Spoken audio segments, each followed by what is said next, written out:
Hey, what's up guys? It is Mark Yoon, and today I'm bringing another hopefully exciting video. So what I got for you today is another one of these new timeline lore videos. I see a lot of you guys have been appreciating the lore videos and showing them a lot of love, so I am thankful for that. So today's character that we're going to be discussing is Tira. How does she fall into the new timeline? Where has she been? We all know that, like, obviously she was supposed to be in the game from ground zero, but because of development issues earlier on in the game, she was pushed back after the release date into the first character of DLC because of, you know, budget constraints and issues and whatnot. But that's plagued the SOULCALIBUR series for as long as that's actually existed, probably since, like, maybe the arcade version of Soul Edge and SOULCALIBUR. So I have finance videos on that you can go check out whenever you feel like you have a minute. But just getting into Tira right now, we're going to start off with her biography and, like, her new timeline situation. So Europe is home to a small group of assassins called the Flyaway Falcons, who operate in the shadows. One of its members was Tira, who was raised as a baby in the art of murder. Not many could match her skill. However, when the Evil Seed event occurred when she was on a mission, the group's leader was driven insane, which led to the disbanding of the Falcons. As a result, Tira was left without anywhere to go and lacking direction. Though she was taken in by a family, her normal quote-unquote life did not last long. Such mundanity could never have been enough for her. Tira flew into a rage over the trivial matter, killing every last one of her new people to call her family, and then set off on a journey to claim as many lives as she could. Tira had always been emotionally unstable, but the incident with her adoptive family had pushed her over the edge. As her journey continued, she exhibited increasingly strong signs of mania, which eventually led into her personality splitting into two. Her more jubilant side became known as Jolly, and her moodier side became known as Gloomy.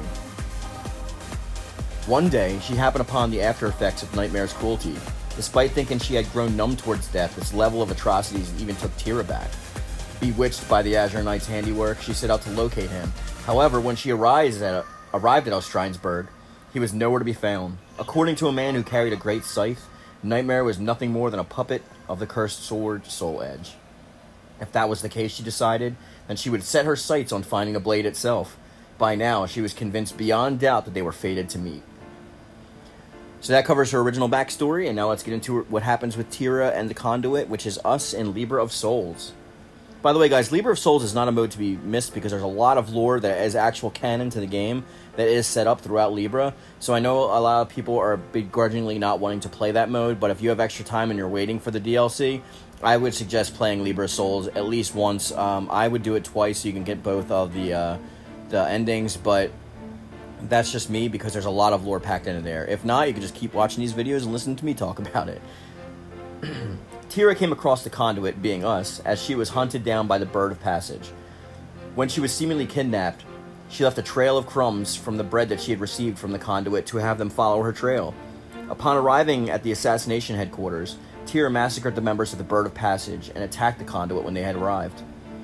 She had them cornered, but when accidentally threw her weapon at a worn wall as it crumbled, Tira was dragged down with the debris, and the Conduit could not tell if she was dead or alive.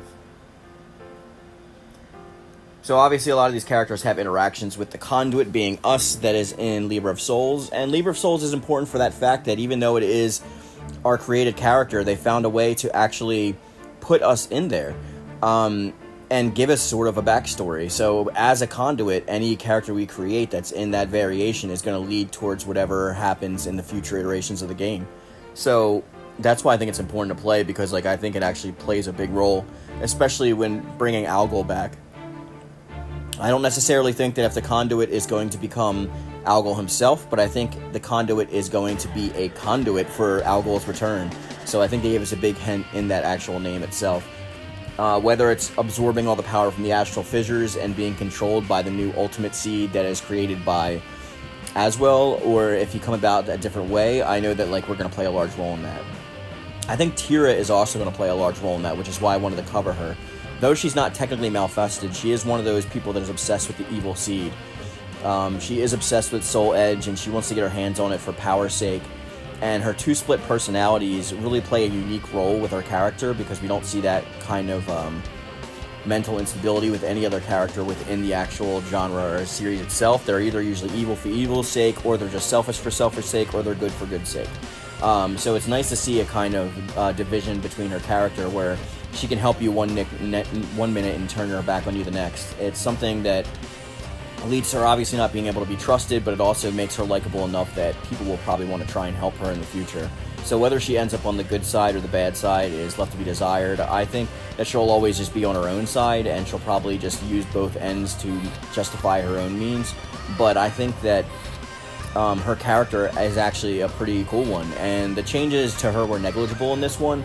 I think the fact of her, decimating her new family almost immediately, and showing the increased abilities in her head and separating eventually, because like maybe the good wanted to separate from the bad. I'm not going to try to pretend that I know much about split personality disorder because I haven't really studied too much into it, but it's just interesting to see this play out in this stage, and I think that like she deserves to be there. I think she's a character that like is unique to the franchise. Like, of course we have Ivy, who's like been poisoned since birth by like the evil sword because of like her father being corrupted by it, as being one of the first villains that we ever play in the game, Cervantes. We have all these people that follow the sword for power's sake, like Astaroth, or even the people that are seeking it out to destroy it. There's even people that seek it out because they want to utilize it but don't know about its evil power because they're not maybe sure about the good sword SOULCALIBUR yet. Like, there are people like that, and I wouldn't go as far as to say that SOULCALIBUR is necessarily good either. I kind of think that just like good and evil, they're two sides of the same coin, and they're not so easily distinguished from each other, especially when you're dealing with the actual actions that they both take in order to come about their way. They're both pretty much like, let's possess people, let's fight them against each other. It's two sides of the same exact coin. I almost think of them not at opposite ends of like an emotional spectrum or whatever. I kind of think of them as like siblings, like constantly bickering and arguing, ever since becoming aware of their own existence from their own power. So I don't know how that's going to play out with them, but I think Tira could be one of the people that is influential in that. I can see her actually becoming one of those people who is malfested, but not controlling it like in a generalized way that Gro learns how to or Kilik learns how to. I think that the malfested will only attach to her gloomy personality, so that when her personality does change, she can attain all that power. But I think it'll be hidden from her when she's in her jolly state. And it would be interesting to go on an adventure about like, the jolly side. Maybe she hits her head or something and she's left with only the jolly side, and she's trying to pick up the pieces and track down this murderous villain who like claimed the lives of her friends and family, that turns out to be her in the end, driving her completely mad and sending her off the edge. I think that would be really cool to see, and could probably lead to future events happening in like SOULCALIBUR 7 itself.